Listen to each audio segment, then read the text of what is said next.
aqui nós estamos.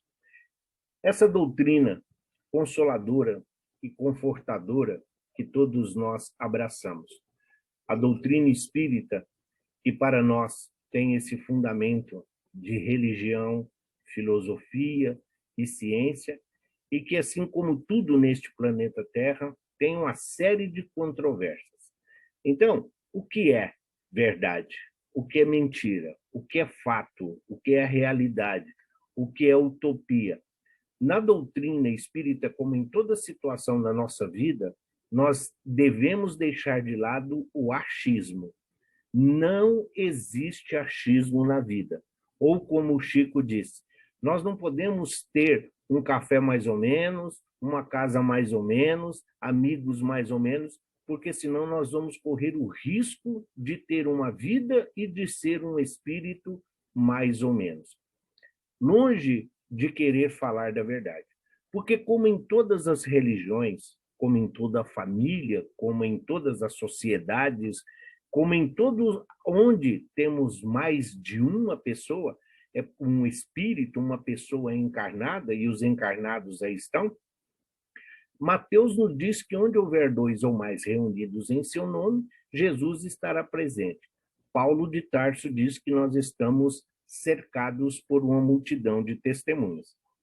Nenhum nem outro fala apenas de encarnados ou de desencarnados. O que cabe a nós é fazer uso da razão e da lógica, como nos ensina Kardec. Então, o que nós vamos passar é o que nós temos. Eu não coloquei a bibliografia, porque é extensa. São mais de 100 fontes de pesquisa. Mas vou depois falo e passo aqueles que mais controversos, quem duvidar ou quem quiser procurar, eu passo o passo a passo de onde eu entrei. Aqui nessa primeira página, eu só coloquei a título de ilustração. Nós temos aí o jornal de Além Túmulo, Ecos de Além Túmulo, que seria a primeira publicação espírita, como nós vamos ver. Não é um debate entre catolicismo e espiritismo, mas no espiritismo primitivo aqui do Brasil, sim, nós podemos colocar, e a imagem está correta, porque temos um embate. Hoje, esse é o prédio atual da Federação Espírita Brasileira. Nós estamos aqui, vamos ver, o primeiro centro espírita do Brasil, que é o Grupo Familiar de Espiritismo. Nós vamos ver o seu fundador e as circunstâncias. Onde tudo surgiu, Kardec e as mesas girantes, o pedagogo de Lyon, né? Leon Denisard Rivail, a primeira livraria espírita no Rio de Janeiro. Tudo isso são fotos de arquivo. O controverso das imagens, né? Principalmente aí o sincronismo do catolicismo e as demais religiões. Alguns ícones já, e que tem muito a ver com o que nós vamos falar, tanto Kardec quanto Emmanuel, Bezerra de Menezes e o Chico estão direcionados. Essas imagens dos livros são uma imagem que está disponível na internet, quem quiser, e lá tem os artigos. São algumas obras do Chico que sofreram alterações, né, principalmente após a sua morte. Nós vamos ver um pouquinho. E aqui nós temos os logomarcas de algumas federações espíritas, que são todas elas aí filiadas à Federação Espírita Brasileira. Então, por onde iniciamos a nossa conversa, o espiritismo no Brasil? Com a eclosão dos modernos fenômenos espíritas em Hydesville, tanto o meu inglês como o meu francês, vocês me perdoem, com a eclosão dos modernos fenômenos espíritas em Hydesville, nos Estados Unidos, pela mediunidade das irmãs Fox, em pouco tempo, estes se propagaram na Europa, onde, na França, as chamadas mesas girantes se tornaram um modismo popular. Neste país, esse tipo de fenômeno, em 1855, despertou a atenção do pedagogo Hippolyte Léon Denisard Rivail. Como resultado de sua pesquisa, publicou a primeira edição do Livro dos Espíritos, em 1857, sob o pseudônimo de Allan Kardec.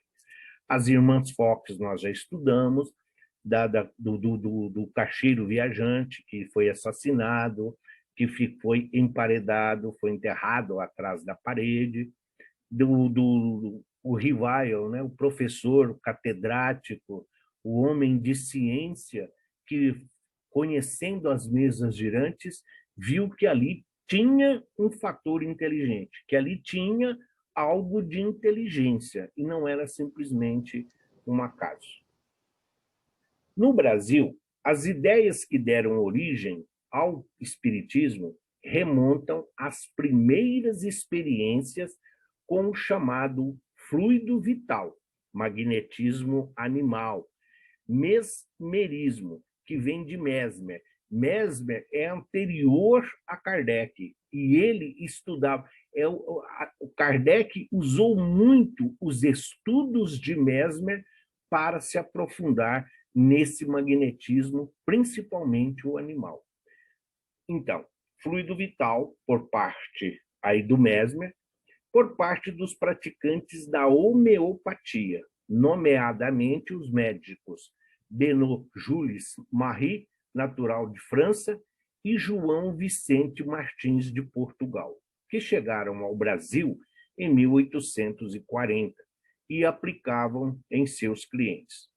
Entre as personalidades que se interessaram pelo estudo do fluido vital, destacam-se José Bonifácio de Andrada e Silva, o patriarca da independência, também cultor da homeopatia, e Mariano José Pereira da Fonseca, o Marquês de Maricá, que em 1844 publicou uma obra com ensinamento de fundo espírita, mas ainda nem tinha essa palavra, nem existia. Então, assim, a ideia do Mesmer, esse magnetismo que tinha um fluido vital, é muito mais decorrente da ciência, das pesquisas de laboratório, porque a homeopatia é lá da época dos hebreus, já existia. Quando Moisés liberta os hebreus do jugo da escravidão, já temos relatos de tratamentos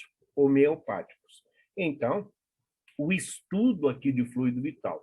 José Bonifácio é uma recordação da nossa época lá de colégio, todo mundo conhece, e o Marquês de Maricá. Então, esse estudo que eles fizeram era em cima desse fluido vital ou dos estudos de Mesmer.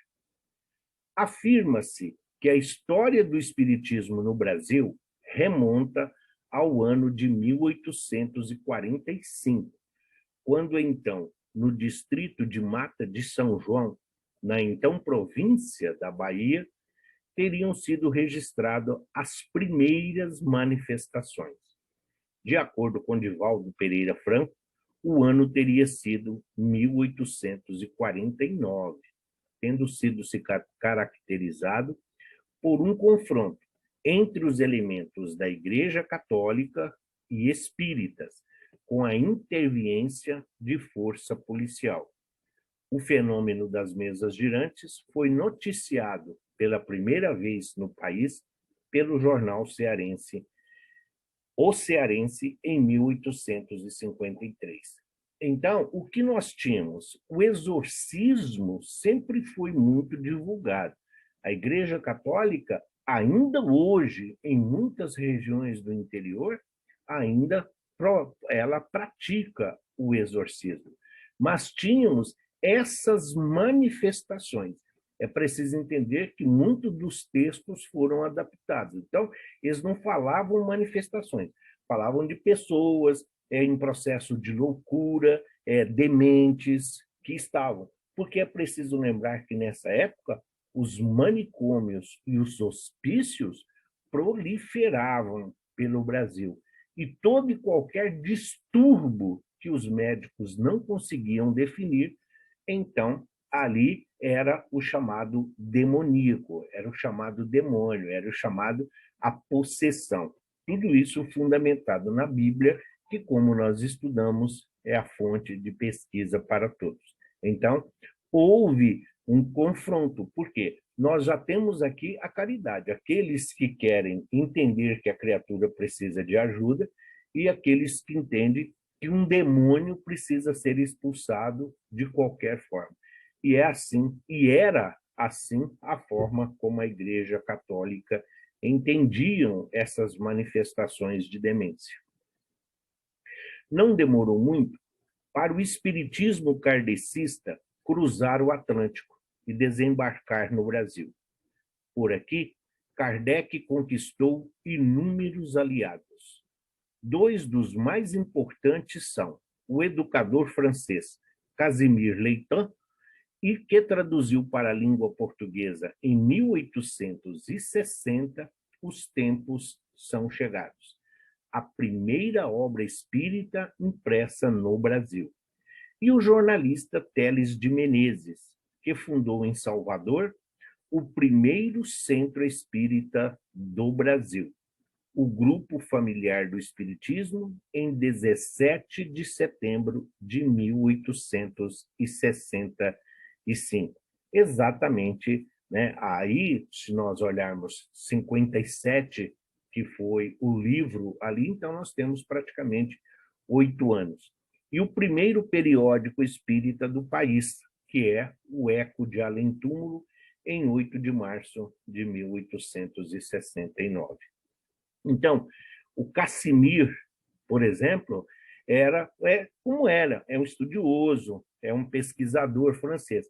Porque a doutrina chegou no Brasil, a ideia do espiritismo chegou no Brasil pelos militares que viviam aí, principalmente na frota marinha, a serviço do Brasil, dos filhos das famílias abastadas que estudavam na Europa e tomaram conhecimento. Então, foi a classe elitista, foi a classe mais abastada que trouxe para cá as ideias de Kardec, as ideias desse estudo de espírita. Então, 8 anos depois do lançamento, então nós temos a fundação do primeiro centro aqui no Brasil. O que seria o primeiro centro espírita do que foi criado no planeta? Sim, porque começou na França. É a Sociedade de Estudos Espíritas de Paris. É o primeiro centro que se tem ideia. Mas aqui no Brasil, então, nós temos. E esse jornal, o Eco de Além Túmulo, é um marco para todos os espíritas. Claro que guardadas as devidas proporções de informação e também de conteúdo. O símbolo do grupo familiar que é encontrado é esse aí. É a primeira sociedade espírita de Paris. Eles vai ver que dão até a hora, né? Mais para frente nós vamos ver a hora da fundação. Por quê? Porque o próprio Livro dos Espíritos já trazia essa época, em 65, já tinha sido lançado também o Livro dos Médiuns. E todos nós sabemos que as reuniões no mundo espiritual, em relação ao nosso planeta, sempre elas têm início às 20 horas. Em 1866, Luiz Olímpio Teles de Menezes publica o opúsculo O Espiritismo, Introdução ao Estudo da Doutrina Espírita, contendo páginas extraídas e traduzidas de O Livro dos Espíritos. Diante dos ataques expressos em pastoral de Dom Manuel Joaquim da Silveira, arcebispo da Bahia e arcebispo primaz do Brasil, Luiz Olímpio escreve: o Espiritismo tem de passar por provas rudes e nelas Deus reconhecerá a sua coragem, a sua firmeza e a sua perseverança. Os que se ausentam por um simples temor ou por uma decepção assemelham-se a soldados que somente são corajosos em tempo de paz, mas que, ao primeiro tiro, abandonam as armas. Aqui nós começamos a ver. Ele escreve isso logo que começam as perseguições da igreja, Logo que começam aqui o preconceito, a discriminação do catolicismo, então ele escreve esse texto.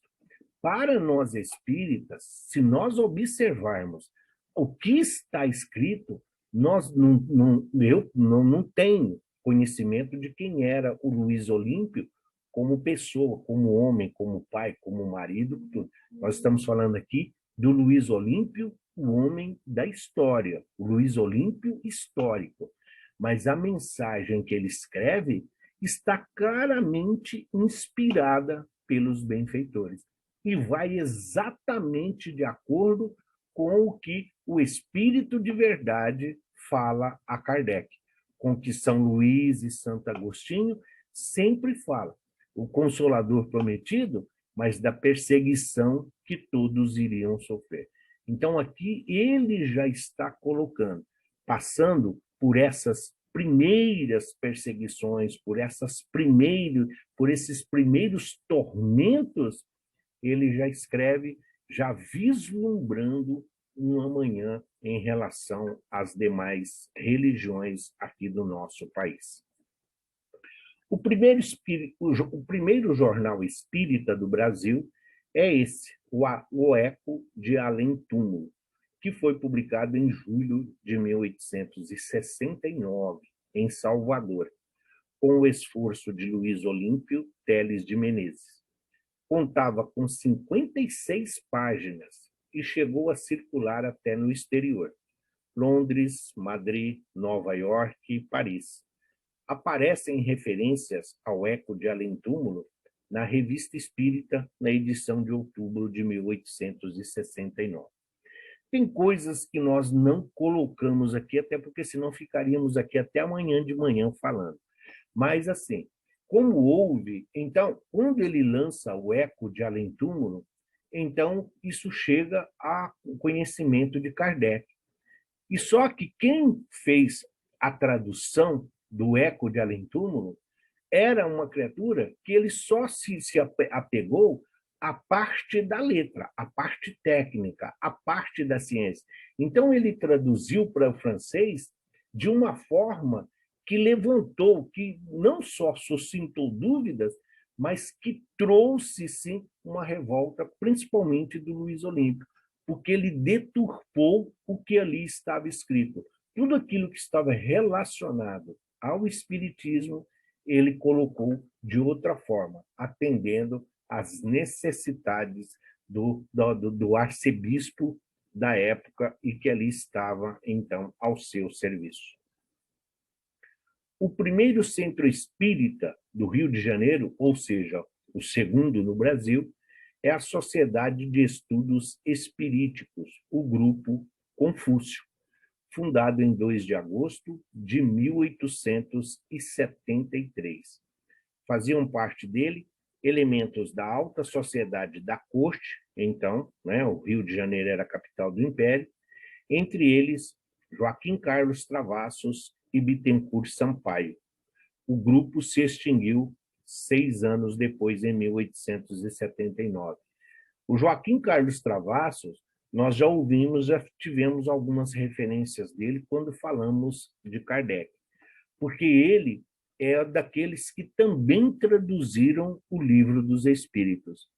E o Livro dos Espíritos, a quem o Bezerra de Menezes teve acesso, com quem foi presenteado, foi exatamente numa tradução do médico Joaquim Carlos Travassos. Mas ele, como o Bittencourt Sampaio, já eram ali, eles, junto à sociedade, junto aos militares, às autoridades do império e da corte. Então, eles conheciam. Por quê? Por causa da linguagem. Os livros exigiam ainda as informações, as obras exigiam ainda a tradução para o português, o que era muito difícil. E até mesmo a título de manter essa elite, o acesso somente a uma classe privilegiada, porque, assim como na França, eram os filósofos, era coisa de universidade, eram cientistas, médicos, advogados. Então, O espiritismo surgiu como uma religião de elite, não religião. Na realidade, ela surgiu como uma referência para as elites, um estudo espiritual que atendesse às necessidades da elite sem a pieguice, sem ser carola, sem a beatice que a igreja exigia à época. O segundo periódico espírita do Brasil foi a Revista Espírita, lançada em 10 de janeiro de 1875, pelo Grupo Confúcio, aqui do Rio de Janeiro, redigida e dirigida por Antônio da Silva Neto. Neste ano de 1875, vão aparecendo as traduções para o português das obras de Allan Kardec, feitas por Joaquim Carlos Travassos, com pseudônimo de Fortúnio, e editadas pelo Grupo Confúcio. Ainda neste ano, o tradutor oferece a Bezerra de Menezes um exemplar do Livro dos Espíritos. Então, aqui, a única referência que aqui precisa para complementar é o que tem da história do Bezerra, porque nós vamos ver que é muito controverso o próprio Bezerra de Menezes. Mas aqui ele fala que quando recebeu das mãos de Joaquim Carlos Travasso esta publicação, chegando em casa, quando ele lê, ele fala que não encontrou nada de diferente, era nada de desconhecido, era como se ele já estivesse visto e estudado aquilo, e de uma forma tão recente que ainda estavam vivos na sua memória. O rastro de perseguição que a doutrina de Kardec sofrera na Europa logo chegou ao Brasil. Já em 1874, o Jornal do Comércio acusava o espiritismo de produzir loucos, uma epidemia pior que a febre amarela, dizia um artigo da época. Em 1881, o bispo do Rio de Janeiro, Pedro Maria de Lacerda, publicou um manifesto em que chamava os seguidores de Kardec de possessos, dementes e alucinados. Então, se hoje, com as redes sociais, nós estamos vivenciando essa onda de violência, onde existe um mundo ideal, e as pessoas esquecendo o mundo real, onde as pessoas colocam uma máscara e colocam uma vida ali que querem compartilhar com todo mundo, aqui nós vemos o que o jornal. Então, não é que tem as classes privilegiadas. Em toda situação, nós vamos ter mandatários e vamos ter aí aqueles serviçais. O que não pode haver sempre, se o próprio Cristo dizia, é em respeito à escravidão. Nós não temos o direito de escravizar ninguém.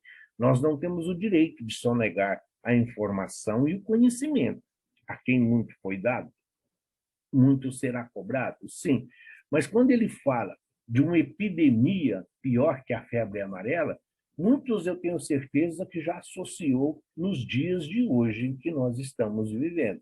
Então, você imagina um jornal de aceitação, um jornal que tinha uma penetração, vamos assim dizer, entre todas as classes, falando que os espíritas eram uma epidemia pior que a febre amarela. Então, as pessoas associam isso à contaminação, associa isso a uma doença, a algo que vai causar mal, alguma coisa que venha a causar algum estrago.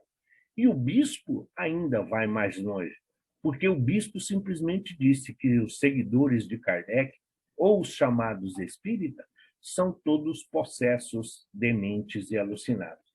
Falar do mundo espiritual, falar de obsessor, falar de mediunidade, falar de vida futura, falar de vida pretérita, leva a uma situação como essa. Então, quando você tem, na época, quando você tem uma proliferação e uma aceitação, porque o médico não consegue definir Hoje, há pouco tempo atrás, era até motivo de piada, de mau gosto, por sinal. Ir no hospital público, o médico não conseguia definir o que era, falava que era uma virose. A mesma época era aqui. Então, ia aos médicos, e que era médico, como nós vamos ver daqui a pouco, nem tinha tanto assim disponibilidade, porque não tinha serviço público, mas uma vez que não conseguia um diagnóstico, qualquer tipo de distúrbio, seja epilepsia, catalepsia, letargia, seja algo momentâneo, você era tomado como como um possesso, como um demente. E aí eram encaminhados para clínicas com choques, aquela medicação fortíssima. E associavam isso ao espiritismo. Nem necessariamente porque até então não tinha essa penetração popular, não tinha esse cunho popular, mas vendo que era uma filosofia que veio para ficar e que estava tendo uma aceitação, então isso mexeu com as autoridades, mexeu com o poder, porque faria com que ele saísse da zona de conforto na qual eles então estavam inseridos. Naquela época, o Brasil vivia sob os ditames do Império, que tinha o catolicismo como religião oficial. Mas, mesmo com o advento da República, a partir de 1889, a perseguição não cessou. Os ataques sofridos não desanimaram o movimento espírita brasileiro. Fortaleceram a união de seus membros em torno da defesa da liberdade de culto e da consolidação do espiritismo no país. Então, a liberdade de culto não é também de agora.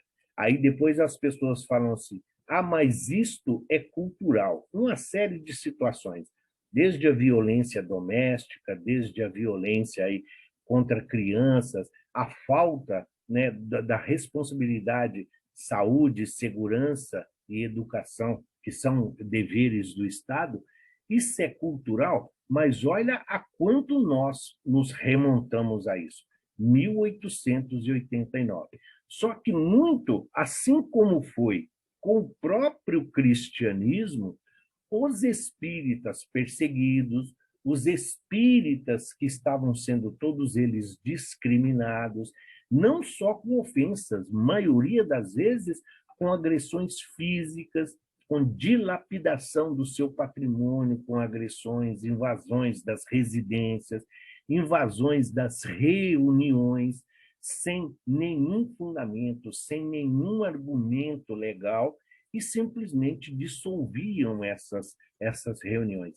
Se tivéssemos, mesmo que estivesse no seu lar, mas tivessem mais de 6, 8 pessoas reunidas, já era caracterizado como uma reunião espírita, que isso era uma afronta, não só à República, mas principalmente à religião oficial do país. Então, onde está escrito que foi? Isso é da época do Império. Eles trouxeram de Portugal, trouxeram da Espanha essa ideia, e que ficou como império, ficou como religião oficial. Então, tudo aquilo que ia no sentido contrário ao que o catolicismo pregava à época, então eles entenderam que era como um afronto. Porém, esses espíritos que assumiram essa missão, que assumiram esse compromisso na espiritualidade, acabaram juntando-se, acabaram se reunindo em torno do Evangelho, e o movimento acabou se fortalecendo, exatamente por eles continuarem a falar, continuarem a professar os seus ideais ali do Cristo. O sucesso do espiritismo no Brasil, onde tem mais seguidores do que na França, pode ser explicado ainda pelo processo de religiosificação. Esse termo eu fui buscar porque está no livro assim, pelo processo de religiosificação da doutrina no país.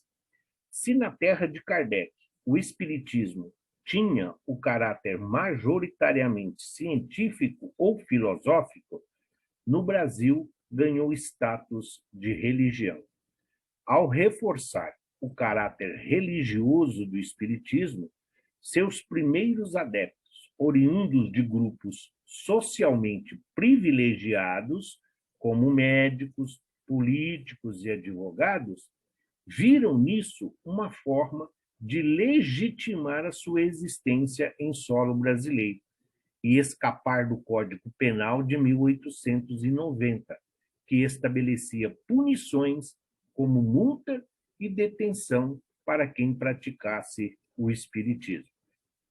Sim, isso foi fato. Já naquela época, logo após a publicação, por volta mais ou menos de 1900, o Brasil já tinha mais espíritas, vamos assim dizer, do que a própria França e a sua aceitação.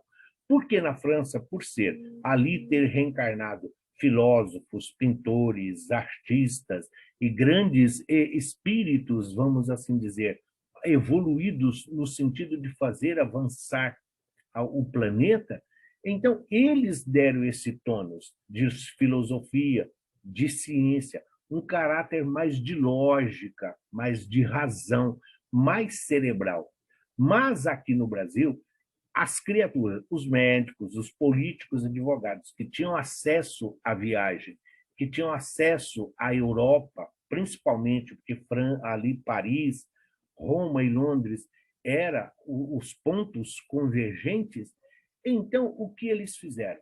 Entenderam que, dando esse status de religião, eles podiam fugir do código, do nosso Código Penal, exatamente para evitar as punições legais, para evitar as perseguições fundamentadas dentro da lei.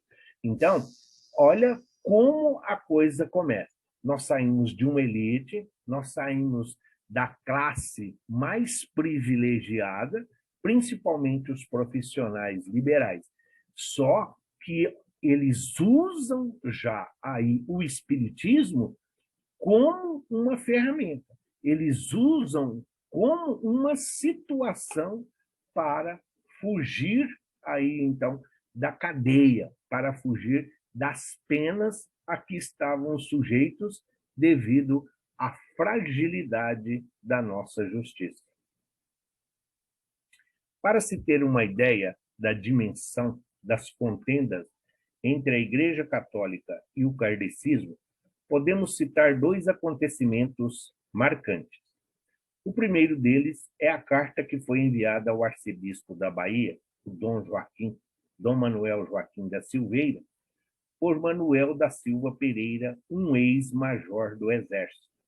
A carta criticava os ensinamentos espíritas que estavam sendo publicados pelo jornalista baiano Luiz Olímpio Teles de Menezes, o fundador do primeiro centro, em Salvador. E a segunda contenda foi estabelecida pelo padre Juliano José de Miranda, na província da Bahia, o qual escreveu para o próprio Teles de Menezes, mostrando a sua contrariedade aos princípios doutrinários do Espiritismo. É o poder, é a autoridade, é o governo impondo uma condição. Sempre tendo em mente o privilégio de uma maioria. Então, quando um ex-major do Exército, sim, devido ao seu conhecimento, eles simplesmente estavam vendo que os postulados do Espiritismo iam contra os privilégios, iam contra o poder.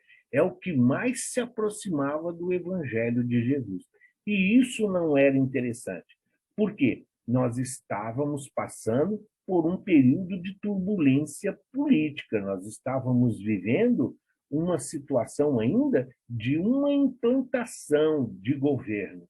Então, as autoridades, as forças armadas tinham um poder de imposição e de coerção muito grande. E sempre o Rio de Janeiro, por ser a capital, por ser o centro da corte, e a Bahia, que é considerada até hoje, de todos os estados da federação, de todos os estados do Brasil, é considerado aquele onde tem uma maior leva, onde nós temos um maior número de religiões, exatamente porque elas foram se adaptando ao poder das autoridades e procurando formas de fugir, então, da perseguição. O espiritismo, como nós estamos vendo aqui, a forma como que ele chegou, sim, ele chegou aos poucos, foi se fundamentando, um centro na Bahia, o outro, as autoridades, as pessoas. Lembrando, lembrando sempre que aqui nós não estamos falando por uma questão até de tempo e de espaço, mas a homeopatia caminhando lado a lado com o espiritismo. Porque a forma que encontrou dos chamados receitistas, como nós vamos ver, é exatamente isso que contrariava os médicos. Era exatamente essa situação. Então, você junta a contrariedade de um grupo de privilégios que eram aqueles que seguiam o catolicismo com aqueles do poder e as classes sociais predominantes. Essa colocação, que está aqui na crônica do dia 5 de outubro de 1885, Machado de Assis, ele abre, então, na crônica, ele abre onde ele fala da visita que ele fez à febre à noite. Ele escreve assim: mal adivinham os leitores onde estive na sexta-feira. Lá vai. Estive na sala da Federação Espírita Brasileira, onde ouvi a conferência que fez o senhor Manuel Fernando Figueira sobre o Espiritismo. Sei que isto é uma novidade para os leitores. Não o é menos para a própria federação, que não me viu e nem me convidou. Mas foi isso mesmo que me converteu à doutrina. Foi este caso inesperado de lá entrar, ficar, ouvir e sair, sem que ninguém desse pela coisa.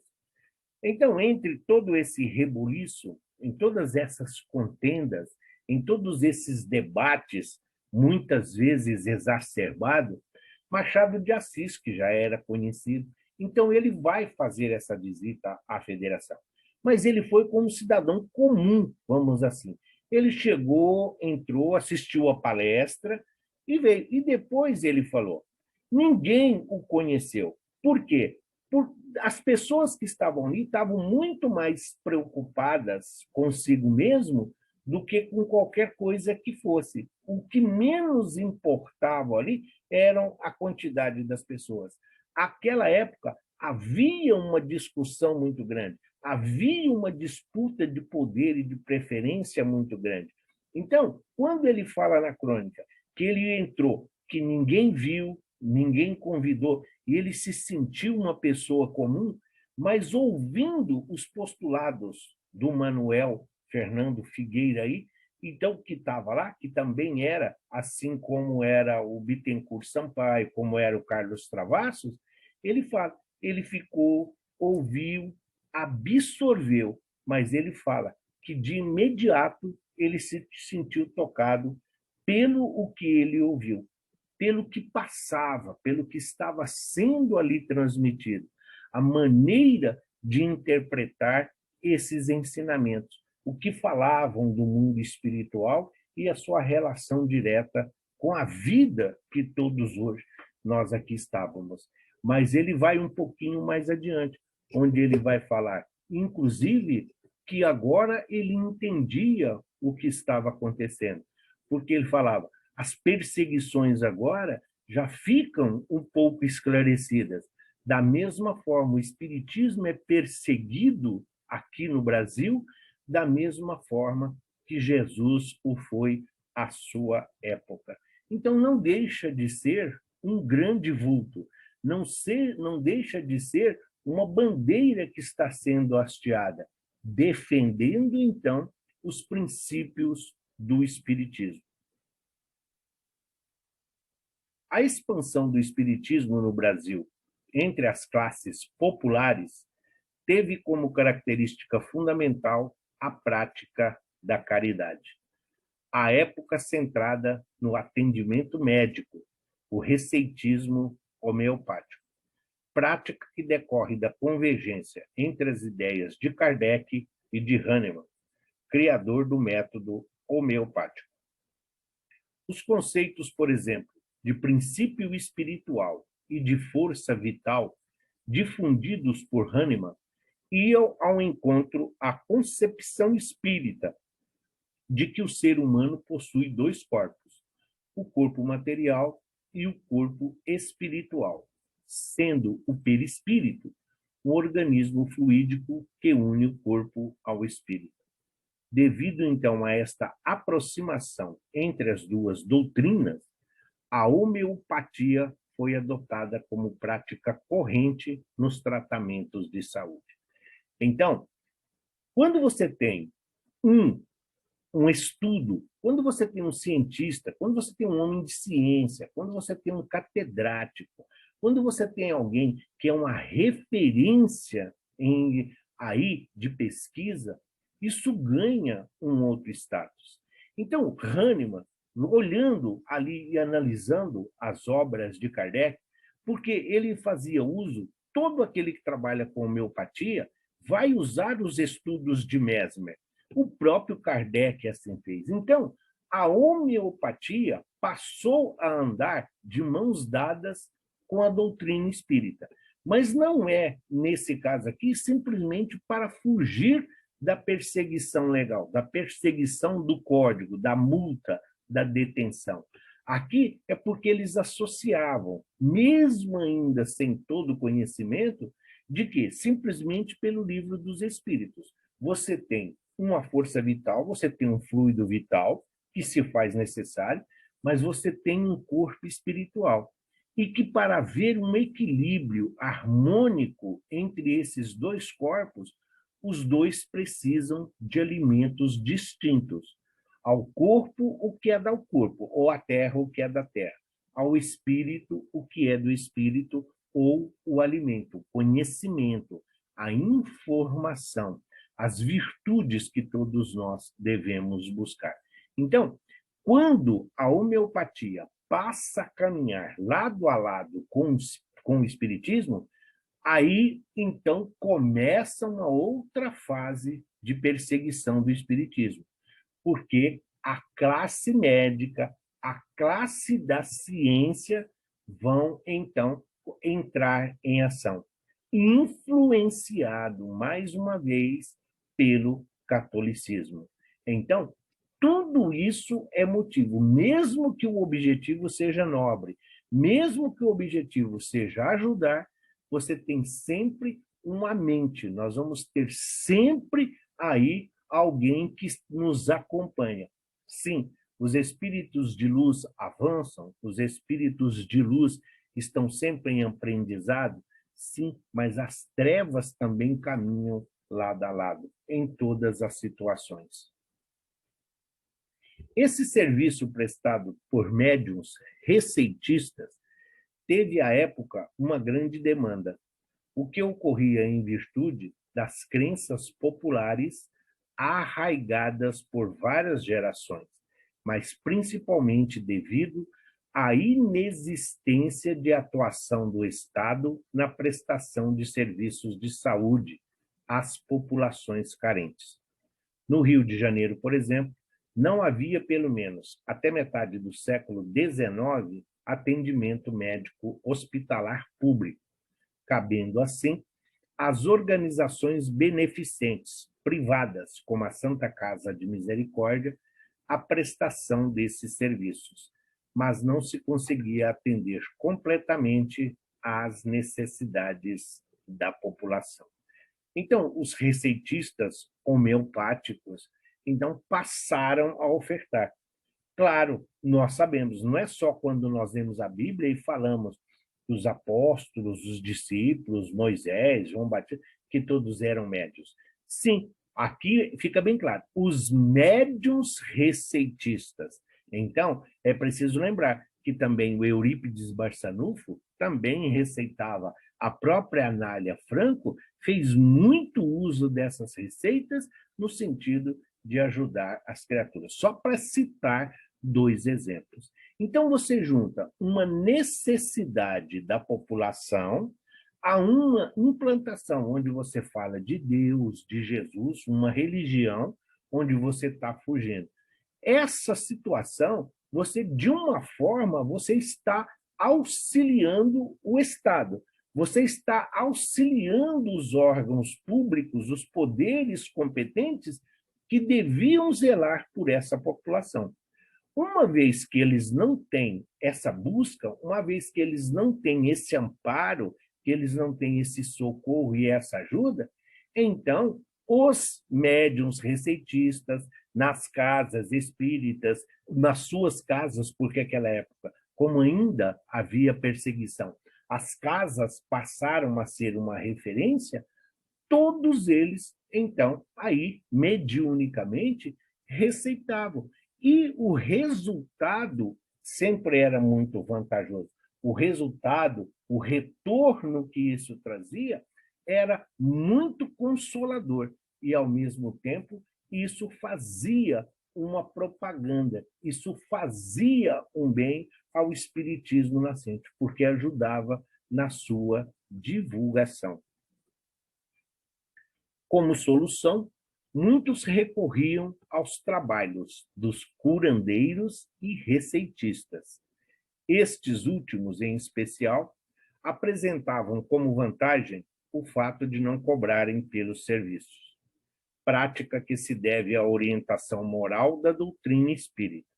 A cura, não sendo realizada pelos homens, mas, segundo a crença, pela ação dos espíritos, não cabe ao médium receitista, tido como instrumento da caridade cristã, pagamento ou qualquer recompensa pecuniária. O sucesso dessa prática entre as populações carentes pode ser aquilatada pelo registro realizado no ano de 1905. Somente na Federação Espírita Brasileira foram prescritas 146.589 receitas homeopáticas, através do seu serviço de assistência aos necessitados. Já tínhamos benzedeiras? Sim, assim como tínhamos os sacerdotes, bispos, padres, papas, nós tínhamos todos e das outras religiões. A diferença é que os curandeiros, muitos das benzedeiras, dos benzedores, eles cobravam. Eles cobravam por essa coisa. A fazenda, o gado está morrendo. Então, o curandeiro ia lá, fazia uma magia, um feitiço, ele cobrava por isso. Os receitistas, não. Então, os curandeiros começaram também a sentir essa diferença. Por quê? Porque os receitistas não cobravam. É aquilo que nós aprendemos quando estudamos a mediunidade, lá no capítulo 4, se não me engano, do livro dos médiuns. Então, quando ele fala, e o Evangelho deixa isso bem claro, dai de graça o que de graça recebestes. Como que nós podemos cobrar por algo que não é nosso? Como nós podemos cobrar de algo que nós não estamos fazendo? Nós somos apenas os intermediários. Então, a procura passou a ser muito grande. Quanto mais necessitado, maior a procura. Então, a demanda por esse tipo de serviço, a demanda por esses benefícios, ajudavam a passo, dia após dia, a divulgação e a implementação da doutrina espírita naqueles lugares mais afastados. Então, o pessoal ia, e enquanto aguardava ali a receita, enquanto aguardava ali o atendimento, eles ouviam, sim, ouviam palestras, ouviam conversas, sempre tinha alguém para falar aí dos postulados da doutrina espírita, os ensinamentos, a interpretação dos ensinamentos de Jesus à luz da doutrina espírita. Então, o espiritismo, até aqui nós estamos vendo, ele nasce fora da caridade não há salvação. Ele nasce num sentido, primeiro, de cobrir uma lacuna do governo, uma lacuna dos órgãos públicos.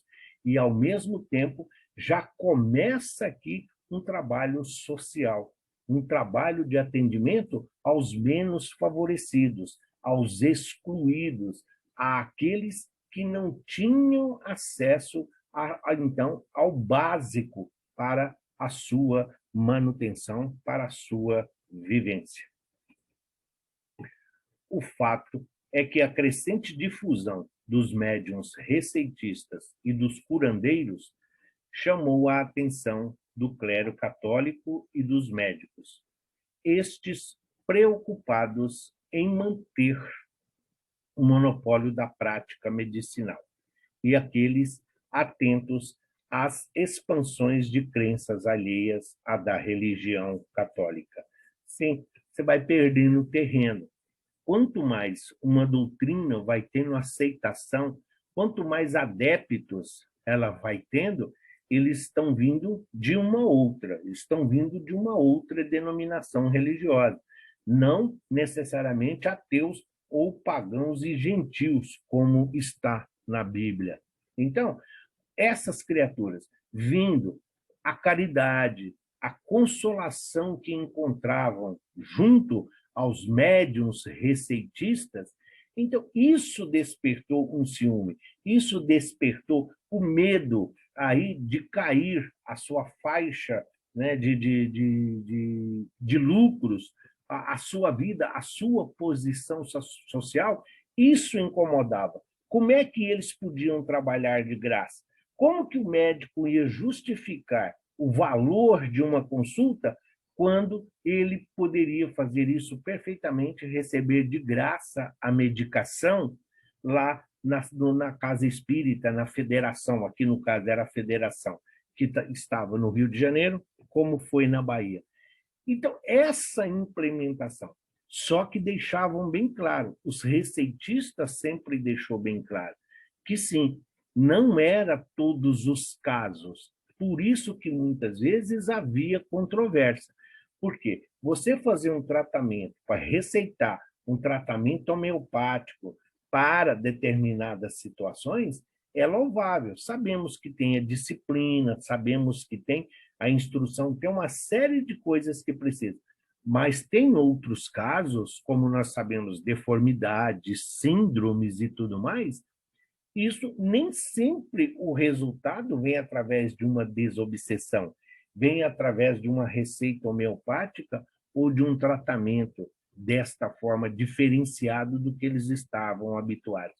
Então, a degladiação passou a ser de várias formas e com vários objetivos, com várias nuances, mas principalmente com vários desdobramentos. Então, os médicos se juntavam ao clero, aos sacerdotes, a toda a hierarquia que tinha dentro aí da igreja para poder coibir essa prática, porque a igreja sentia que estava perdendo os seus adeptos. A cada dia diminuía mais. E quanto menos assistidos você tem, sabemos que a arrecadação, de uma forma ou de outra, e a influência da igreja deixa de prevalecer como um todo. Foram principalmente esses dois grupos, os médicos, vamos lá, deixa eu ver aqui, deixa eu voltar aqui, só um minuto. Os médicos e os curandeiros, vamos lá. Foram exatamente esses dois grupos que acabaram por pressionar pela criação do Código Penal de 1890, de 2 artigos, que coibiam a prática de medicina não alopática e de formas mágicas, discordantes das crenças católicas. Tal pressão resultou na elaboração dos artigos contidos no capítulo 3º dos crimes contra a saúde pública, do Código Penal de 1890, que estabelecia como crimes. Então, se não é a medicina oficial, se não é a medicina alopática, já falam de formas mágicas. Eu retirei, porque entre parênteses no livro está feitiçaria e magia. Então, tudo aquilo que discordava do que a Igreja Católica, as crenças católicas pregavam, então tudo isso era considerado feitiço e magia. Mas como nós vamos disponibilizar a aula no YouTube, então é preciso tomar certos cuidados. Foi esse o cuidado que tomamos. Então, mas a pressão foi tamanha que eles conseguiram colocar 2 artigos no Código Penal. O artigo 156, que dizia: exercer a medicina em qualquer um de seus ramos, a arte dentária, cuidado, Regina, ou a farmácia, Luana, não sei se está aí, mas praticar a homeopatia, a dosimetria, o hipnotismo ou o magnetismo animal, sem estar habilitado segundo as leis e regulamentos. Então, isso era crime.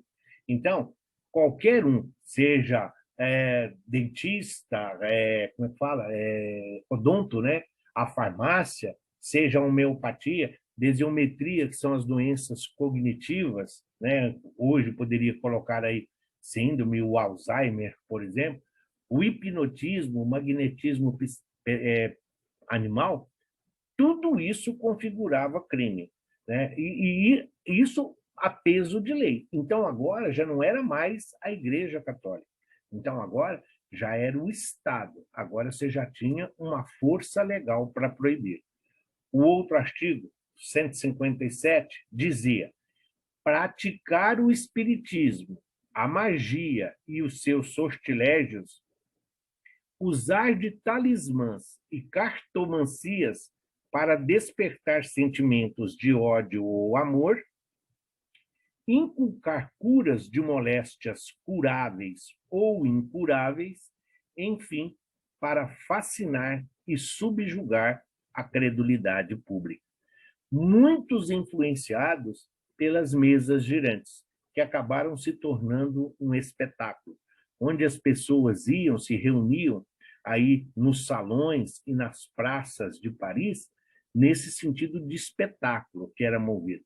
Então, aqui, quando se proíbe o espiritismo, está relacionado a essa feitiçaria, como se fosse, se você estivesse lendo carta, como se você estivesse fazendo adivinhação. Quando se fala de ódio e amor, pelas curas que eram realizadas.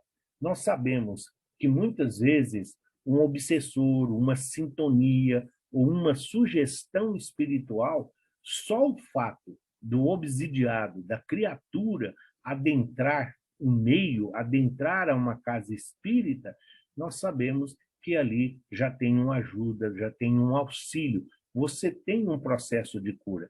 Então, quando isso chegava aos ouvidos do clero, quando isso chegava ao ouvido do hospital, por que o fulano não veio na consulta? Não, ele sarou. Mas como sarou? Não, ele passou em um determinado local, ofereceram isso para ele e agora ele está bom. A mesma coisa eram as demências, era a possessão que era muito comum.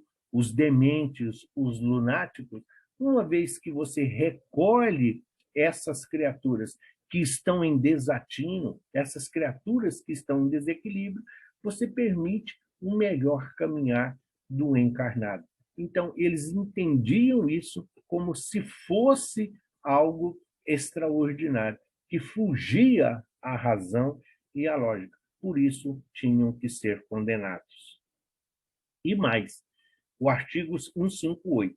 Ministrar ou simplesmente prescrever como meio curativo para uso interno ou externo e sob qualquer forma preparada, substância de qualquer dos reinos da natureza, fazendo ou exercendo assim o ofício denominado de curandeirismo. Quando Eurípides Barçanufo funda a farmácia, por exemplo, é sob a orientação de Bezerra de Menezes, que ali vem trazer. Então, o médium receitista, o médium que ali está trabalhando, não importa a classe social ou sua formação profissional, ele vai redigir com o punho a fórmula prescrita para o tratamento. E isso tinha um cunho demoníaco. Então, isso tinha para eles uma forma de exercício ilegal da medicina, porque você tinha uma receita. Não importava se era fórmula, você tinha uma receita. E para fornecer a receita, você precisaria de uma habilitação legal ou do chamado diploma ou certificado. Em sua defesa, os espíritas investiram na afirmação de que suas práticas não eram mágicas, mas religiosas. Os espíritas tiveram de lançar mão da categoria caridade para sustentar esta tese. Eles afirmavam que as curas mediúnicas realizadas nos centros espíritas não visavam recompensa financeira, ou seja, as práticas terapêuticas realizadas tinham motivação religiosa, eram prática de caridade. A legitimidade que a prática terapêutica espírita conquistou à época adveio de sua aproximação com o Estado, por meio da assistência social, atividade que lhe garantiu o papel de colaboração com o Estado, modalidade que veio a se consolidar a partir da Constituição de 1934. Quantos anos de perseguição? De 890 para 1934, fazendo uma conta rapidinho aí, chegamos praticamente a 44 anos, até você entrar como colaborador do Estado. Até que o Estado, até que o poder, até que as autoridades entenderam que isso era uma forma de colaborar, que veio exatamente cobrir essa lacuna onde eles não estavam, então aí passou a se ter uma certa tolerância mais amena, não que não tivesse. Então, essa aproximação, é preciso entender que os primeiros espíritas, não só o patriarca, o José Bonifácio, mas o Marquês de Marical, o Marquês de Olinda, o Travassos, o Bittencourt Sampaio, todas essas criaturas tinham uma influência dentro do poder, dentro do império, e principalmente no período republicano. Então, quando eles fornecem essa ajuda, esse auxílio, quando eles assumem praticamente essa parte social que devia ser das autoridades, então eles ganham como se fosse um salvo-conduto, exatamente no sentido de ajudar, mas não que isso fosse, não que os espíritas estivessem agindo de má fé. Não, eles entenderam que somente através da prática da caridade eles não iam ser perseguidos. Somente praticando bem, ajudando, auxiliando, amparando, orientando de todas as formas materiais possíveis, poderiam compreender e ter uma parte espiritual tolerável. Então, o espiritismo no Brasil, ele caminha em lados distintos. Começa com a elite, como se fosse um estudo, um privilégio, mas vai acabar sendo o motivo da sua divulgação e aceitação a causa social, sempre associado. Que quem vai buscar a receita, quem vai buscar o alimento, quem vai buscar a cura, quem vai buscar a vestimenta, vai estar sempre, mesmo que contra a sua vontade, ouvindo ali as ideias, os ideais, os objetivos da doutrina espírita enquanto a emancipação do ser, a emancipação do espírito. O primeiro grande feito de Dom Pedro II em relação ao espiritismo, durante todo o seu governo, é garantir o funcionamento das instituições, e a liberdade de expressão e de culto da doutrina aos espíritos. Depois de tantas perseguições infundáveis e dessas perseguições que não terminavam, nós temos então o período da República, então aquelas criaturas que já ali das lides, aqueles que tinham um peso, o Machado de Assis e outros das Forças Armadas, então eles foram a Dom Pedro pedir a ele para que acabasse a perseguição, para que ele resolvesse de vez essa questão. Abre aspas aí, só um pedacinho. Dom Pedro, que não vai estar aqui, porque a fonte não é, né? Nós não temos a fonte. E para nós espíritas, não importa o que digam, mas se vocês procurarem, vocês vão achar. Segundo se consta, Dom Pedro II é a reencarnação de Longinos, aquele centurião que, a mando, né, de Pilatos, vai ver lá se Jesus tinha morrido e que, então, perfura o corpo de Jesus. E Longinos, ele tinha uma dificuldade muito grande na visão. Corria-se o risco, vamos assim, a sua visão a cada dia diminuía. A cegueira era dada como certa. Quando ele quando ele perfura o corpo de Jesus, ali, segundo se consta que não sai sangue, essa água respinga nos olhos de Longinos e ele imediatamente se vê curado dessa cegueira.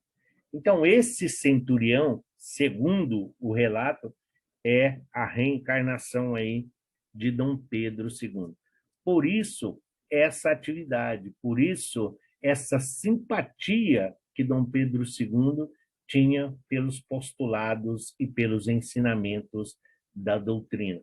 Segundo consta a maioria dos livros que trazem esta experiência, eles falam exatamente devido a essa relação. A partir daquele momento, a vida de Longinos muda completamente, porque ao aceitar os ensinamentos de Jesus, ele tem as suas reparações não facilitadas, mas ele compreende a lei de causa e efeito. E segundo o que se consta, Dom Pedro II, ao reverendar, a assinar aí para que acabe a perseguição, permitindo o livre culto, permitindo a livre expressão, permitindo que os espíritas possam, então, se manifestar o seu culto e se expressar da forma que melhor lhes convier, está exatamente relacionada aos benefícios que ele recebeu, então, na sua época de centurião. E aí chegamos nesse cara aqui, que muitos de vocês já devem ter visto falar. Muitas casas espíritas têm estes livros à sua disposição. Livraria, biblioteca e tantos outros, sebos e tudo mais. Os 4 evangelhos. Se a doutrina espírita já enfrentava todas essas dificuldades, se a doutrina espírita já passava por esse momento de turbulência, por esse momento de antagonismo, de divisão, de sectarismo, onde foi preciso fazer alguns acertos, fazer algumas associações para que pudesse ser então aceita, quando surge esses 4 evangelhos, quando surge essa obra de Rusteng, então é um marco dentro do espiritismo no Brasil. Pesquisem, estudem, busquem informação. Ninguém é obrigado a aceitar o que nós estamos falando aqui. Então, até porque eu tenho os 4 evangelhos. Já lemos, já foi lido, já foi passado, tá emprestado, mas se for preciso, busca de volta.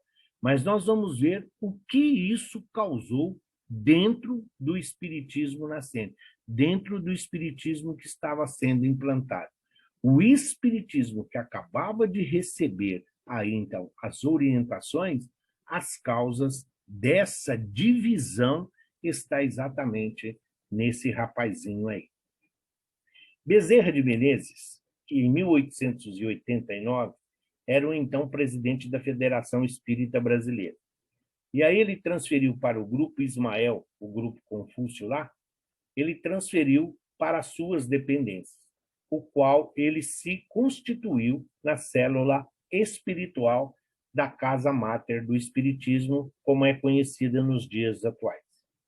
Quando Bezerra de Menezes assumiu pela segunda vez a presidência da FEB, da Federação, ele formalizou de uma forma estatutária e legalmente a obrigatoriedade do estudo e da divulgação da revelação coordenada por Rustang e contida nos 4 evangelhos.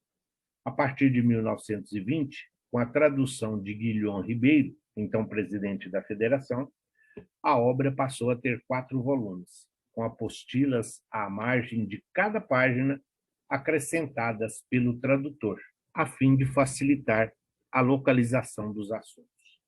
Então, todas as controvérsias, tudo que estava sendo ali então lançado, quando Bezerra de Menezes assume pela segunda vez a federação, através dos seus artigos. Nós não falamos com a Beth aí, ela não leu o regimento interno, não se pode comer em sala de aula. Então, Kardec, quando Bezerra de Menezes, ele coloca nos estatutos da federação, ele coloca isso como um regimento que era obrigado a estudar as obras de Rustang.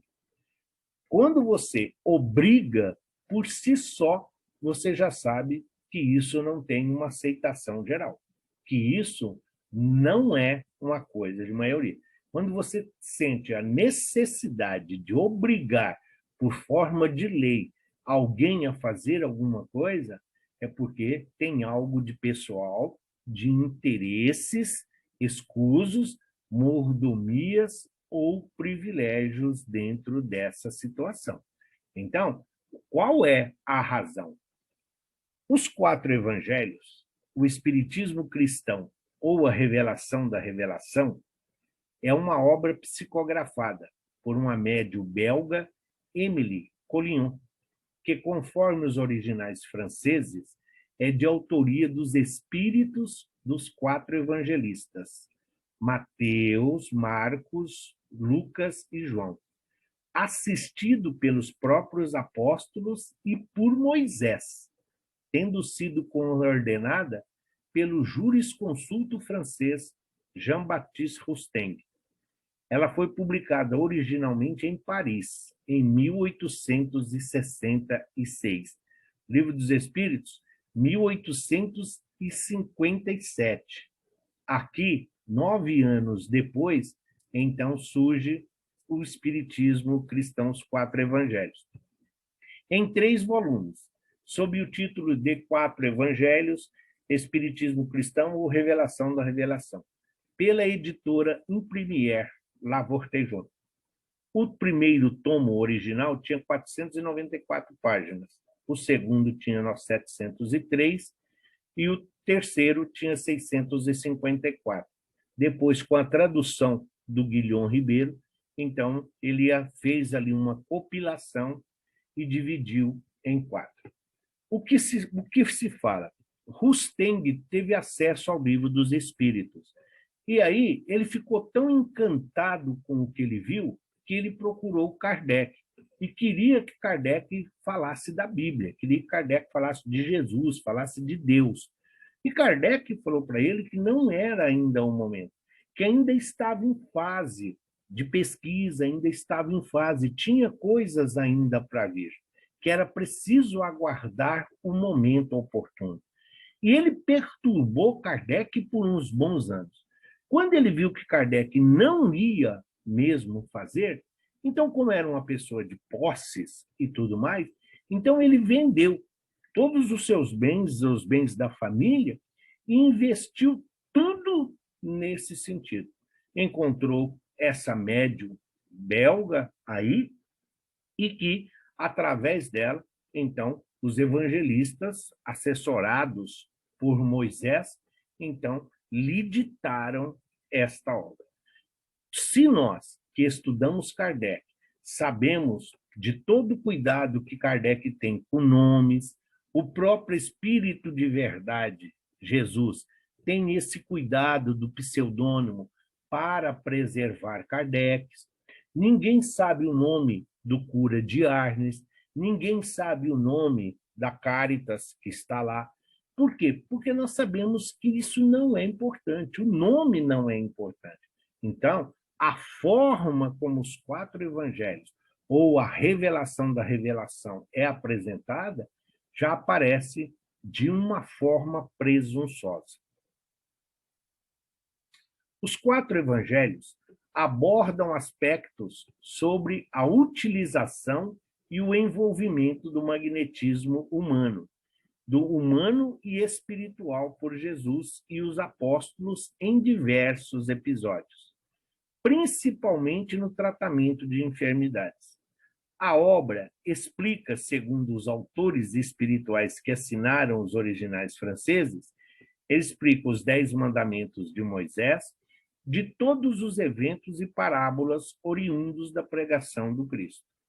Também, segundo os autores espirituais que assinaram os originais franceses, explica a origem e a evolução do espírito, bem como a necessidade da encarnação em planetas primitivos ou de expiação como consequência da chamada queda espiritual. Aborda ainda a origem e as leis naturais que regem a formação de um corpo perispiritual.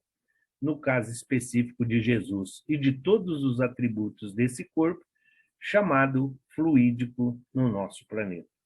Se a primeira parte seria aceitável se não fosse os nomes venerados, porque explicar os 10 mandamentos, as parábolas, os ensinamentos de Jesus, de encarnação, tudo isso já estava muito bem descrito no Livro dos Espíritos. Começa quando fala de queda espiritual. E principalmente porque Rusteng é adepto de que Jesus não teve um corpo material. Segundo ele, o corpo de Jesus era um corpo fluídico, era um corpo tênue, era um corpo etéreo. Segundo o que está nos 4 evangelhos, Maria teve uma pseudo-gravidez. Ela não ficou grávida, ela teve uma pseudo-gravidez, para que isso pudesse, porque senão ela perderia o seu tônus. Então, ele é um defensor da virgindade de Maria, para não macular o Cristo. Porque por isso ele tem um corpo fluídico, porque a própria mãe é virgem por causa do filho. Isso é defendido a todo custo, é quase uma imposição. Agora, imagine, os espíritas ortodoxos, os espíritas originais da obra de Kardec, tendo que aceitar como obrigação, porque quando a federação, através do Bezerra de Menezes, obriga, então, o que acontece? Muitas das pessoas já tinham acesso às obras de Rusteng ou os 4 evangelhos.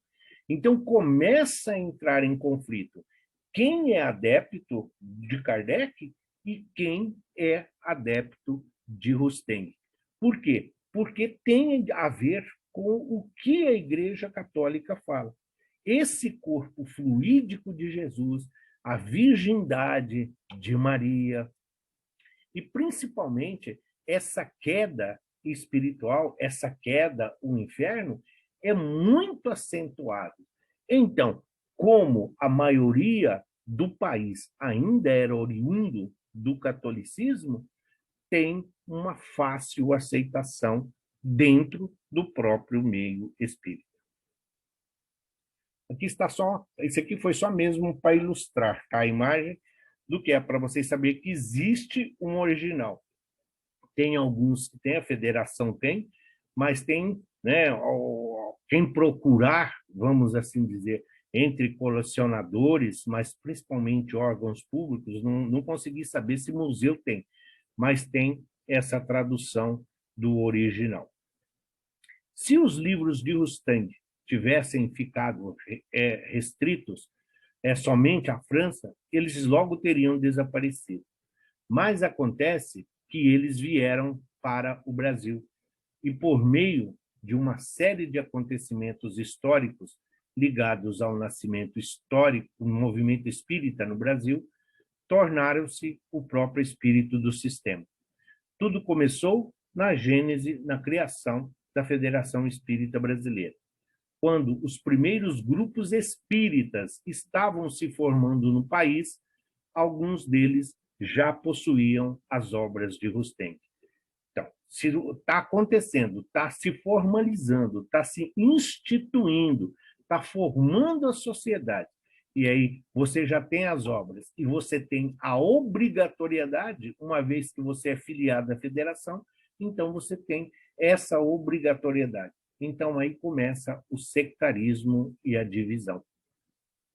Numa sessão histórica ocorrida em fevereiro de 1889, na Sociedade Espírita Fraternidade, no Rio de Janeiro, um médium chamado Frederico Pereira da Silva recebeu uma mensagem assinada pelo codificador, por Kardec. Dentre outras incoerências, o suposto Kardec dizia que um espírito chamado Ismael iria ser o guia do movimento espírita brasileiro. Ninguém percebeu a parecença com o catolicismo, que também, a seu modo, dizia ser o de Deus na Terra. Neste tempo, havia desentendimento entre os grupos sobre o futuro do movimento espírita. Alguns centros denominados científicos preferiam um espiritismo mais objetivo, longe da religiosidade. Você tinha um grupo científico e tinha um grupo de religiosos. Então, esse espírito que, segundo ele dá o nome, ele fala que é Kardec, então ele fala de Ismael, mas ele fala que iria ali guiar o movimento no Brasil. Os estudiosos e os pesquisadores associam esta situação exatamente ao catolicismo, e nós vamos ver o porquê. Então, por que essa mensagem é considerada apócrifa? O grupo sobre a influência de Ismael era o mais místico, o centro espírita. Então, essa criatura, como foi? Nós não falamos sempre culpa protetora da casa, a direção espiritual da casa? Então, o grupo sob a influência de Ismael era o mais místico e logo tratou de convencer um importante principiante no espiritismo a passar às suas fileiras. Tratava-se de Bezerra de Menezes. Com a ajuda desse homem, a FEB, a Federação, conseguiu desenvolver um domínio sobre a maioria das sociedades. Bezerra era um homem ponderado e político. Por ter saído recentemente das fileiras católicas, adaptou-se rapidamente ao misticismo de Ismael. Os principais centros espíritas da época estudavam as teorias kardecianas, mas os místicos tinham uma especial atenção com os tais evangelhos de Rostand, porque os consideravam um curso superior de espiritismo. Kardec passou a ser interpretado à luz do pensamento de Rostand. Então, imagine a confusão. O médium traz uma mensagem assinada por Kardec. Nessa mensagem, então, Kardec fala que esse espírito Ismael ia conduzir o espiritismo, a pátria do evangelho, o Brasil, coração do mundo, pátria do evangelho. Mas, para a grande maioria de pesquisadores, para a grande maioria daqueles iniciantes no espiritismo, nas obras mais antigas, então, Bezerra de Menezes, que mal tinha acabado de sair do catolicismo, ele não percebeu essa influência, ele não percebeu esse misticismo. E, por outro lado, Então, as sociedades espíritas, os centros espíritas que estavam iniciando a sua tarefa e a sua jornada, já conheciam, influenciados pelos nomes dos apóstolos, de Moisés e de Maria Santíssima. Olha, então, eles entendiam que os evangelhos de Rusteng, então, estava acima do livro dos Espíritos, estava ainda acima do livro dos Médiuns. Então, começaram a estudar Kardec, mas interpretado de acordo com as obras de Rusteng, mais ou menos o que hoje nós fazemos. Nós hoje estudamos o quê? Nós estudamos a Bíblia, mas dentro da visão espírita. Eles faziam só que com as obras de Kardec, para ver como isso influenciou e como isso dividiu o movimento espírita à época. A comunicação de Allan Kardec, dada através do médium Frederico, tinha todos os indícios de ser apócrifa. Porém, por falta de espírito crítico, todos a aceitaram, pensando que fosse mesmo uma mensagem do codificador. Na verdade, tratava-se da manifestação do espírito Ismael, ligado às obras de Rusteng. Este espírito preparava o terreno para estabelecer a sua seara. Encontrando nos brasileiros profundas raízes católicas, não teve dificuldades para criar um sistema espírita com fortes tendências místicas, semelhantes ao catolicismo. Quando examinamos os 4 evangelhos de Rusteng, começamos a entender mais facilmente o que aconteceu no movimento espírita brasileiro e os motivos pelos quais os centros espíritas costumam se assemelhar a pequenas igrejas. Os espíritos que ditaram as obras de Rusteng eram uma falange de entidades ligadas à Igreja Católica medieval. E ainda vai ter alguns desdobramentos. Além de ser apócrifa, além dessas circunstâncias, não está aqui, vamos passar para vocês, o que se fala, a grande controvérsia que tem a respeito do livro Brasil, Coração do Mundo, Pátria do Evangelho, é que foi esse espírito Ismael que ditou o livro. Tá? Então, o próprio, no livro Testemunhos do Chico Xavier, o Chico faz uma pequena menção do livro a respeito das controvérsias, mas ele não entra em detalhes, ele assume a responsabilidade pelo livro. Mas o que se diz é que o livro ele é, inclusive, assinado por Humberto de Campos, que, assim como o codificador aqui, foi aí só o nome que esse espírito Ismael deu. Só que o Ismael, esse espírito, ele também vai ser desmascarado, entre aspas, porque quando o Chico está escrevendo o Consolador, então, numa comunicação, ele se apresenta como Emmanuel. E aí ele começa a ditar alguns postulados que vão exatamente no sentido contrário de Kardec. Kardec sempre falou da universalização dos ensinos. Era tudo universal. Tinha que perguntar aqui, ali, lá e acolá. Tinha que fazer um filtro e ver o que era comum. Então, e ele não. No livro, e principalmente nessa comunicação do Consolador, ele fala que o espírito tem a total responsabilidade por aquilo que ele fala e que não poderia haver contestação.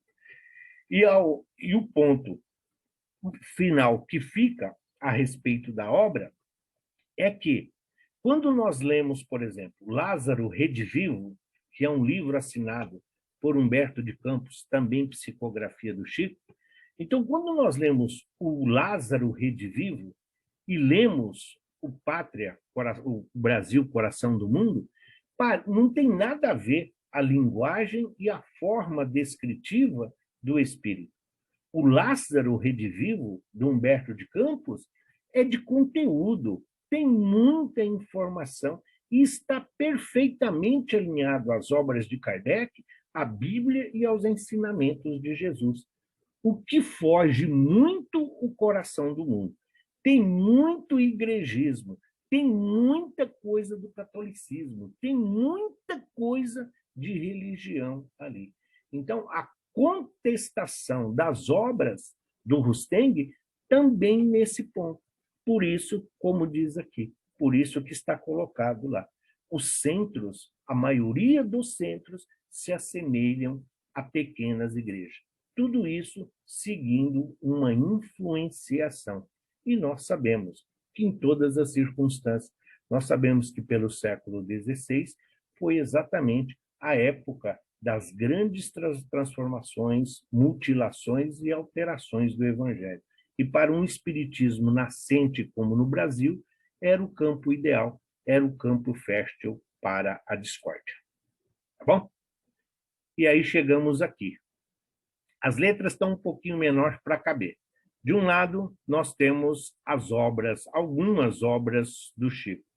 E aqui à direita, nós temos as obras, os 117 livros que foram alterados após a morte do Chico ou após 2012. Todos os livros da fé que vocês encontrarem com esse símbolozinho aqui, ó, é que tem, de uma forma ou de outra, tem alteração. Tá?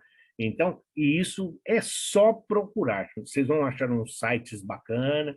Quem realmente se interessar e quiser, depois me fala que eu passo. Mas é extenso, vai ter que ler mesmo. São horas e horas de pesquisa ou de estudo para poder fazer o filtro. E aí é o seguinte, consta que no início de abril de 1869, veio ao Brasil um grupo de empresários americanos de uma mega editora dos Estados Unidos para ter um encontro com Chico Xavier, objetivando informá-lo de que eles queriam traduzir todos os seus livros para o inglês, além de todos os outros livros espíritas que ele recomendasse, editá-los nos Estados Unidos e lançar as obras no mundo inteiro. Queriam saber se ele concordava com a ideia e se ele autorizaria. Ao fazerem a proposta em Uberaba, Chico se emocionou tanto e deu 1000 graças a Deus por aquilo que ele chamou de uma bênção. Então, todos nós sabemos que o Chico, desde o seu início, ele sempre, desde o primeiro livro, Parnaso de Além Túmulo, ele doou os direitos à federação. Então, quando essa editora, em 69, o procura para traduzir essas obras, não eram só as obras do Chico, mas também outras obras espíritas que ele indicasse. Então, por isso ele falou uma benção. Claro, meus irmãos, que eu concordo. Quanta alegria vocês me trazem, como um verdadeiro presente de aniversário. Isto é uma bênção. Mas acontece que os direitos das obras foram doados todos à Federação Espírita Brasileira, que certamente autorizará.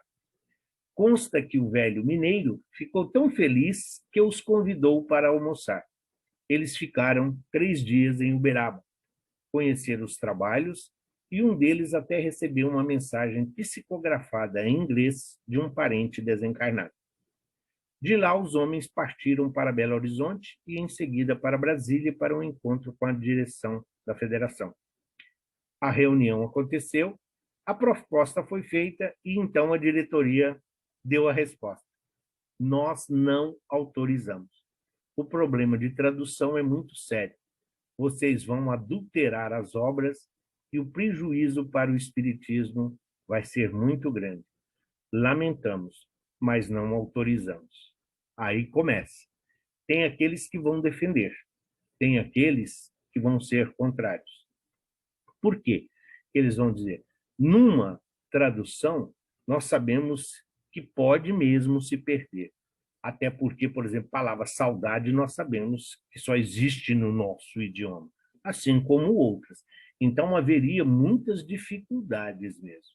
Porém, é preciso ver. Então, a federação está sendo egoísta, está sendo muito radical, ou está simplesmente preservando o Chico, está simplesmente levando em consideração ao Evangelho, que tudo é de Deus, que dai de graça o que de graça recebeste. Apesar de que, em momento algum, foi oferecido a ele dinheiro, foi oferecido a tradução e a distribuição. Ninguém falou que a federação não iria ficar com os lucros, mas eles não autorizaram. Quase o Chico, é o que está no texto, tá? De onde eu tirei. Quase o Chico desencarna quando soube daquilo. Custou acreditar no que estava ouvindo. Tentou falar com alguém da diretoria da FEB, mas não consta que não encontrou ninguém que pudesse atendê-lo para falar sobre o assunto. O notável médio entrou num processo de ira tão grande, aqui é um certo exagero, porque não dá para imaginar o Chico irado, mas vamos lá, é um ser humano, chegando a passar mal e até ser levado a um hospital. A partir daí, ele decidiu a nunca mais doar os direitos e muito menos autorizar que a FEB publicasse qualquer livro escrito sobre a sua psicografia. Se todos procurarem checar o assunto e observarem a relação dos livros psicografados pelo Chico, notará que, de fato, a partir de uma determinada época, não consta mais nenhum livro do Chico editado pela Federação. Existem alguns livros editados, inclusive no ano de 91, pela Federação, que são, se não me engano, é o Rumo Certo, e também, que é um livro de Emmanuel, e também o Antologia da Espiritualidade, que é um livro de poesias da Maria Dolores. Acontece que o Chico havia doado esses direitos antes dessa procura, antes desse fato, e já que os livros nem sempre eram publicados no ano em que o direito foi cedido. A partir desta controvérsia, podem observar que os livros do Chico começaram a ser editados apenas pelas editoras Clarim, a SEC, a Edicel, GEM, a Federação Espírita de São Paulo, a Livraria Allan Kardec, editora, o CEL, entre outras. Então, houve um rompimento, sim. Se dessa forma, o que tem? Fui procurar no site da Federação. Procurei no site da Federação Paulista, da Federação Espírita Brasileira, da Baiana, da Cearense e da de Minas, Federação Mineira. O que tem?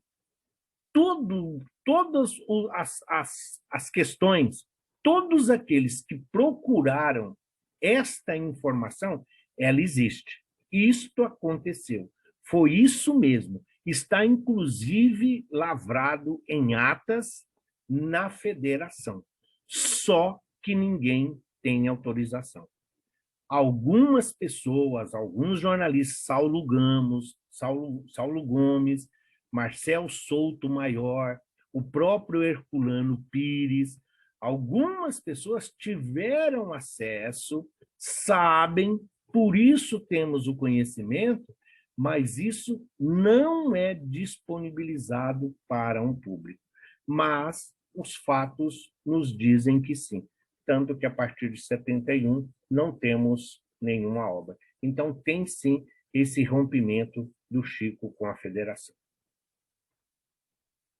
A década de 70 iniciou-se, então, com as artes Chico, vinculadas pela TV Tupi. Deixa eu começar de novo.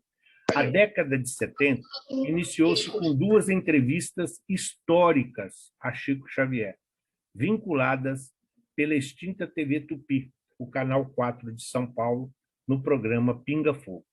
A primeira na noite de 28 de julho, que conseguiu a maior audiência da TV brasileira, e a segunda na 21 de dezembro de 1971, que também foi um grande sucesso de audiência.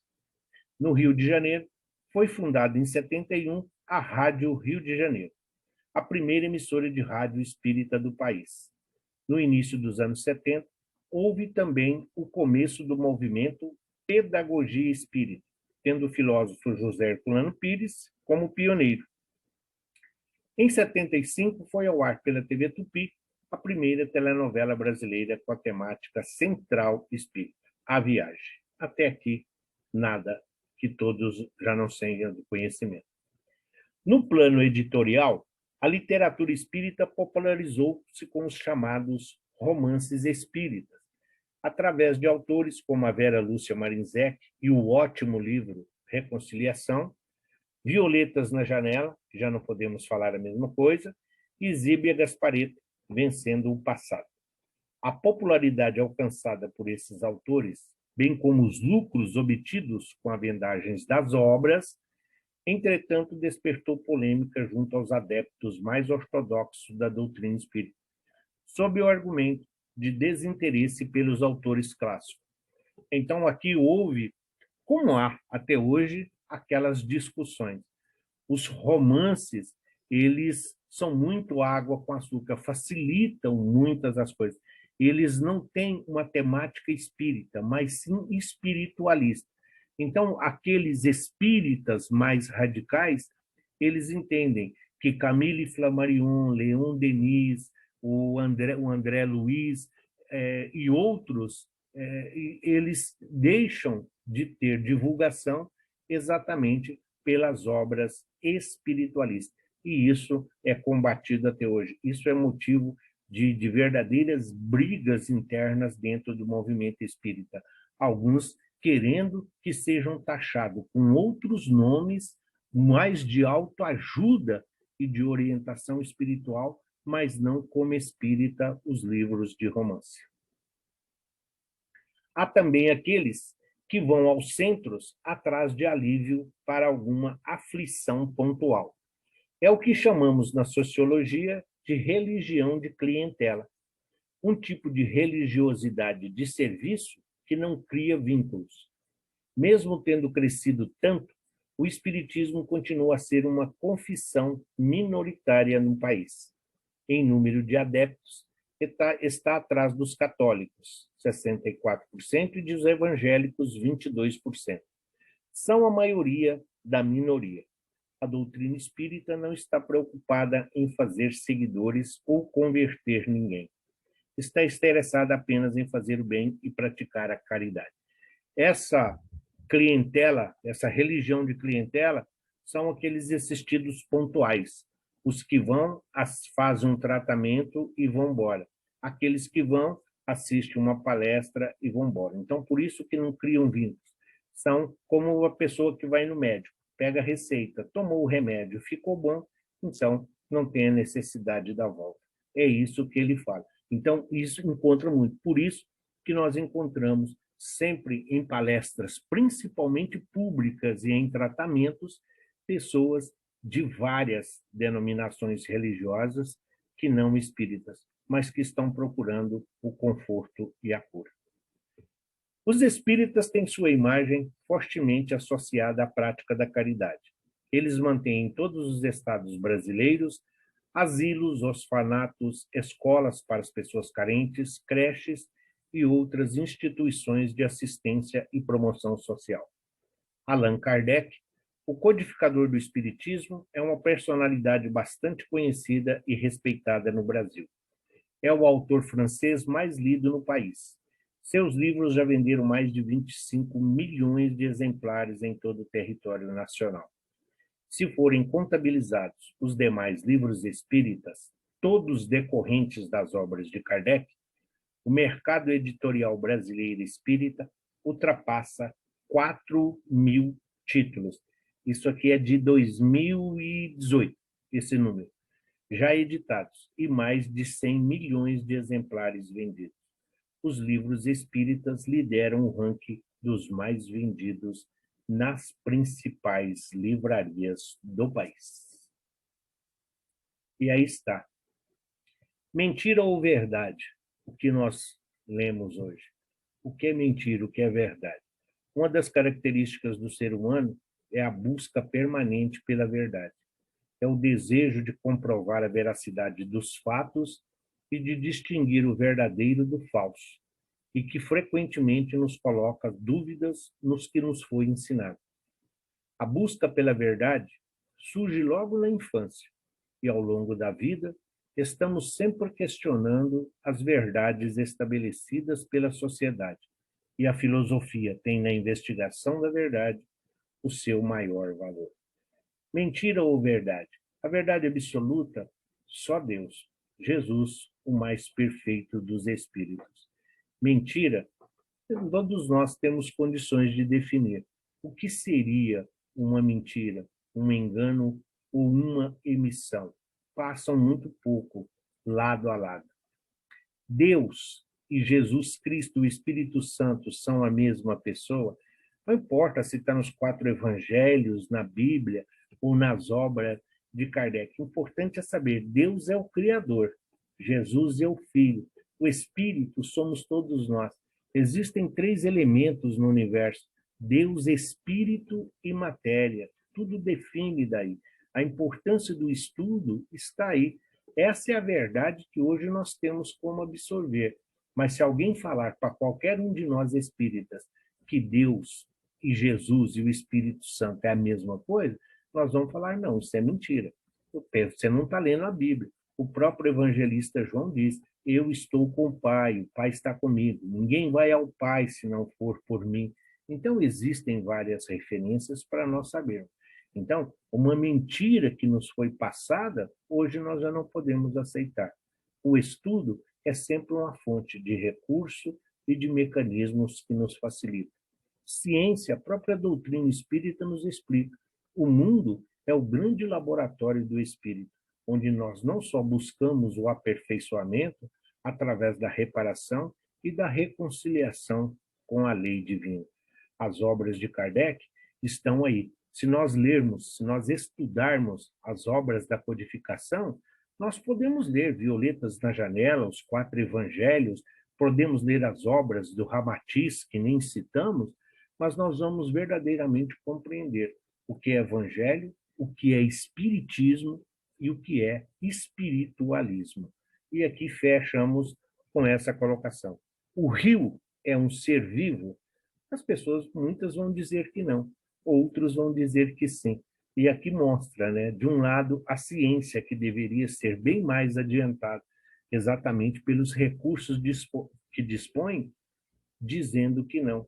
E aí nós temos aquilo que nós denominamos dentro da doutrina espírita como as nossas primeiras encarnações, um selvagem dizendo que sim. E nesse caso, quem está com a razão?